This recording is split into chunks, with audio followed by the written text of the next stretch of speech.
نحمده ونصلی علی رسولہ الکریم اعوذ باللہ من الشیطان الرجیم بسم اللہ الرحمن الرحیم۔ آج کا جو بیان ہے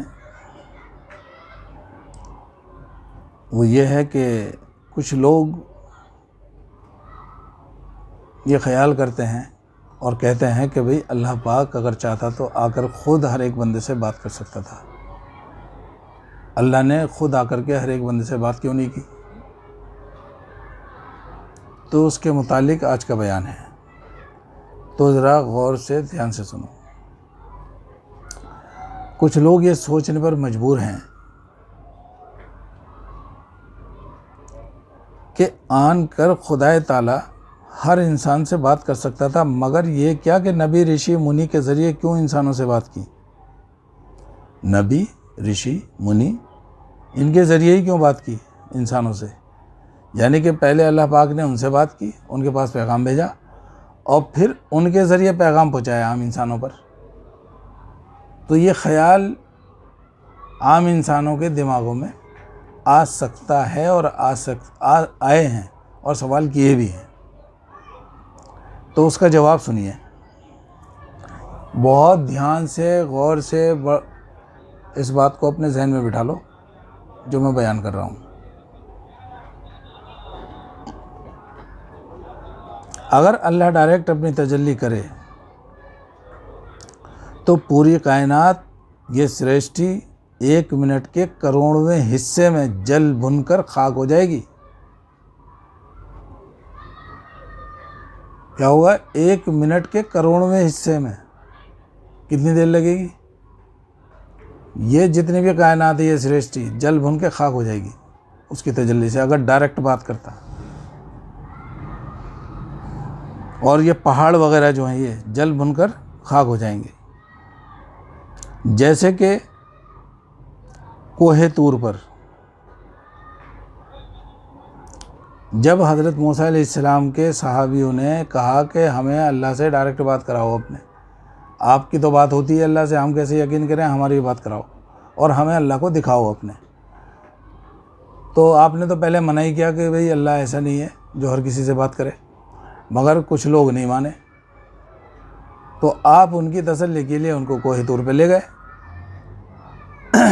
اور وہاں پھر اللہ سے ارشاد کیا کہ اللہ پاک یہ تجھے دیکھنا چاہتے ہیں، اپنی تجلی دکھا۔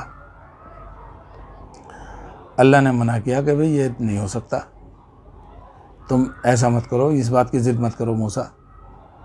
حضرت موسیٰ علیہ السلام نے کہا کہ باری تعالیٰ یہ ایمان نہیں لاتے، یہ کہتے ہیں کہ دکھا، کیونکہ حضرت موسیٰ علیہ السلام جو ہے اللہ پاک کے بڑے چہیتے نبی ہیں، آپ کی ضدیں بہت پوری کی ہیں اللہ نے کہا کہ چلو اگر نہیں مانتے تو پھر دیکھو، تو ایک سوئی کا جو نوک ہوتی ہے اس کے برابر آسمان کو کھولا، اس میں سے اپنی تجلی ظاہر کی اللہ نے، بہت باریک۔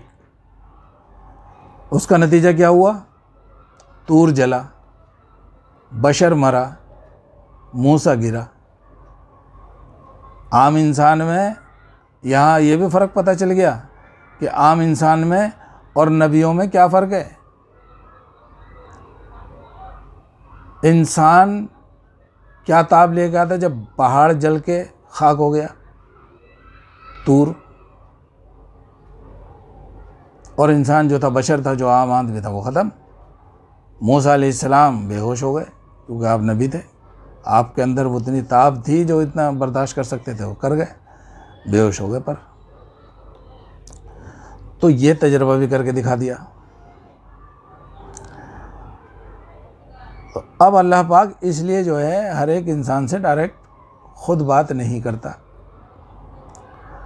آگے کیا ہے اس کا میں خلاصہ کرتا ہوں، یعنی کہ مگر جیسے بجلی ہوتی ہے، کتنی بڑی پاور رکھتی ہے بجلی، جو کرنٹ ہے، ایک تو گھروں میں استعمال ہوتی ہے، لیکن جو وہاں سے بجلی گھر سے پاور ہاؤس سے جو ڈام سے چل رہی ہے وہ تو بہت ہزاروں کے وولٹیج کے حساب سے آ رہی ہے، دور سے ہی کتنی سیکنڈ لگتے ہیں بھننے میں، کرنٹ میں، لیکن ٹیسٹر سے اگر چیک کرو تو کچھ نہیں بگڑتا. تم اگر ڈائریکٹ ہاتھ لگاؤ گے تو کام تمام کر دی. ٹیسٹر کے ذریعے چیک کرو گے تو پتہ چل جائے گا آ رہا ہے کرنٹ. کرنٹ دیکھنے پر کچھ بھی بگڑتا نہیں ہے. ایسے ہی خدا پاک وقتی طور پر ایسے انسان پیدا کرتا ہے جن کے قلب میں دنیا کی آلائش سے پاک ہوتے ہیں، جن کے قلب اور من، یعنی کہ جیسے بجلی بہت بڑا پاور رکھتی ہے مگر ٹیسٹر سے کرنٹ دیکھنے پر کچھ بھی نہیں بگڑتا، ایسے ہی خدا پاک وقتی طور پر ایسے انسان پیدا کرتا ہے جن کے قلب اور من دنیا کی آلائشوں سے پاک ہوتے ہیں. وہ خدا کے ٹیسٹر ہیں. اب بات سمجھ میں آئی؟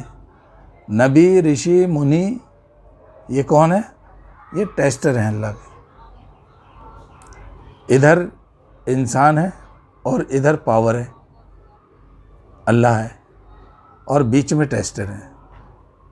تو ٹیسٹر ٹچ ہو رہا ہے بجلی سے اور ہے ہاتھ میں انسان کے، اس کے ذریعے وہ پتہ لگا رہا کہ ہاں اس میں کرنٹ ہے، تو اس میں نقصان نہیں ہو رہا انسان کا. بات سمجھ میں آئی؟ تو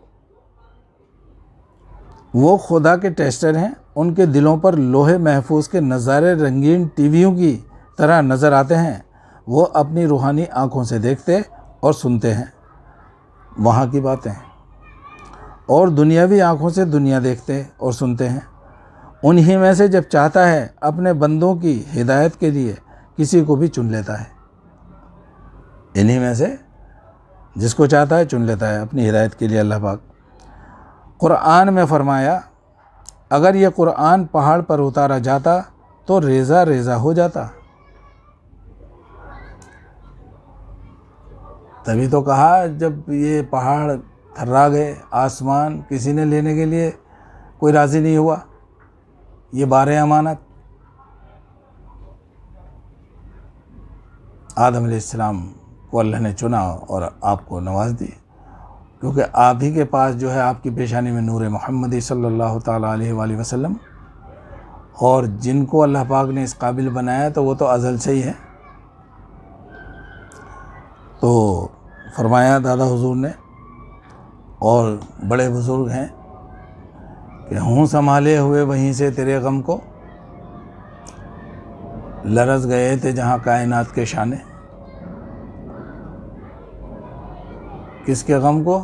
اللہ کے، کیونکہ اسے دینا تھا، یہ بنانا تھا سب کچھ کائنات، اور یہاں اپنے پیغام پہنچانے بھی تھے.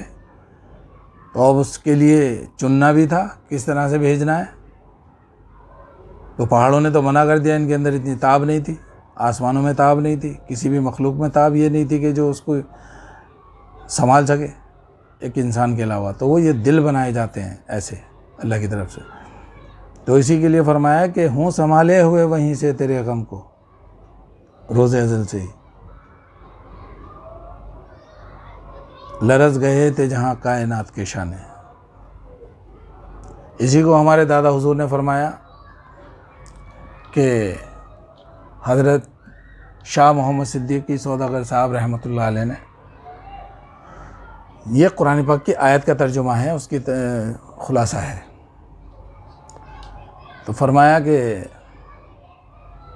سوداگر اب تو بار امانت اٹھا لیا، سوداگر اب تو بار امانت اٹھا لیا، مرزا پیا کی ہمت جانا نہ دیکھ کر. وہ جو بار امانت ہے اب اٹھا لیا. کیوں اٹھا لیا؟ مرزا پیا کی ہمت جانا نہ دیکھ کر.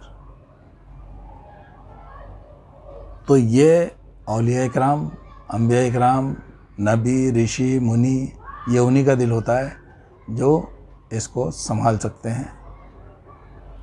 پہلے دلوں کو دنیاوی آلائشوں سے پاک کیا جاتا ہے، اس کے بعد پھر اللہ کی تجلی اس کے اوپر آتی ہے دل پہ. تو یہ دل جو ہے عرش معلیٰ بن جاتا ہے. ہر مومن کا دل عرش معلیٰ ہے. اگر کسی عام انسان سے بھی پوچھو گے تو وہ یہ کہے گا کہ ہاں بھائی اللہ کہاں رہتا ہے؟ دل میں ہے، ہر دل میں وہ موجود ہے۔ وہی قرآن پاک ارشاد فرماتا ہے، اللہ تو خود کہتا ہے کہ مجھے تم باہر کہاں ڈھونڈتے ہو، میں تو تمہاری شہرک میں ہوں، نحن اقرب الیہ من حبل الورید، میں تمہاری سانسوں کے اندر ہوں، مگر تم اپنے اندر وہ چیز پیدا کرو جو مجھے دیکھ سکو۔ تو بھئی اللہ تعالیٰ ہمیں اس قابل بنائے کہ جو اللہ تعالیٰ کی تجلی ہمارے دلوں پر پڑے اور ہم اس کو برداشت کر سکیں۔ اولیاء اکرام سے محبت، اہل بیت سے محبت اس منزل تک پہنچا سکتی ہے۔ جو ان کے منکر ہیں وہ اس سے بہت دور ہیں، اور اللہ پاک ہر کسی سے بات نہیں کرتا، اور ڈائریکٹ بات اللہ نے رسول اللہ سے کی ہے، باقی حجاب سے بات کرتا ہے اللہ پاک پردوں میں، اور پردوں سے ہی سمجھایا ہے، اور پردے ہی پڑے ہوئے ہیں، باقی وہ ایک ہی ذات ہے۔ اس کو الگ الگ ناموں سے لوگ پکارتے ہیں اور سمجھتے یہ ہیں کہ جو جتنے نام ہیں اتنے ہی ہیں، الگ الگ، الگ نہیں ہے، ایک کے ہی سب نام ہیں، اور ایک ہی کائنات کو پیدا کرنے والی ذات ہے، اور اس کی صفات بے شمار ہیں۔ اللہ پاک ہمیں نیک عمل کرنے کی توفیق عطا فرمائے، توحید پر جمنے کی توفیق عطا فرمائے، اور ہمارے دلوں کو اپنی یاد سے آباد رکھے، جب تک زندہ ہیں اسلام پر زندہ رہیں، جب موت آئے ایمان پر خاتمہ بالخیر فرمائے۔ ایمان پر خاتمہ یعنی کہ اللہ پر یقین، اور اللہ کے جو نیک بندے ہیں، انتم رشی ہیں رسول اللہ، ان پر ایمان ہونا چاہیے۔ آدم علیہ السلام سے لے کر رسول اللہ تک جتنے بھی مہا رشی آئے ہیں سب پر ایمان رکھنا، اس کو مسلمان کہتے ہیں۔ اس میں جتنے بھی مہاپروش ہیں، مہاپروش یعنی کہ جنہوں نے دنیا کی گندگی کو اپنے اندر نہیں رکھا، اس سے پاک رہے اور اس کو اپنے اندر بٹھایا دل میں، اسی کو وراجمان کیا، سمرن کیا، روم روم میں ان کے وہی ہے۔ ہر ایک ہے تو سبھی کے، لیکن جانتے نہیں ہیں۔ تو اللہ پاک جس کو سمجھانا چاہتا ہے، جس کو اپنا علم دینا چاہتا ہے تو اس کو چن لیتا ہے۔ وہی بتایا گیا کہ انہی میں سے جن کو چاہتا ہے ان کو اپنی ہدایت کے لیے چن لیتا ہے، اپنے بندوں کے لیے۔ وآخر دعوانا ان الحمد للہ رب العالمین۔ السلام علیکم ورحمۃ اللہ وبرکاتہ۔ انشاءاللہ پھر کسی اور موضوع پر بیان ہوگا، اور بھئی سب کے لیے دعائیں کرتے ہیں۔ اور یہ محرم کا مہینہ چل رہا ہے، اللہ پاک اس میں زیادہ سے زیادہ نیک عمل کرنے کی اور اہل بیت کی شان میں ذکر، اذکار اور ان کی شان میں درود و سلام کا تحفہ، اور بھئی جتنا ہو سکے پیاسوں کو پانی پلائیں، بھوکوں کو کھانا کھلائیں، آپ کے لنگر پیش کریں، اور زندہ ہوا ہے اسلام حضرت امام حسین علیہ السلام کی قربانی سے۔ آپ نے دین کے لیے جو ہے اپنے آپ کو قربان کیا ہے، شہادت دی ہے، اور ورنہ دین نہیں ہوتا۔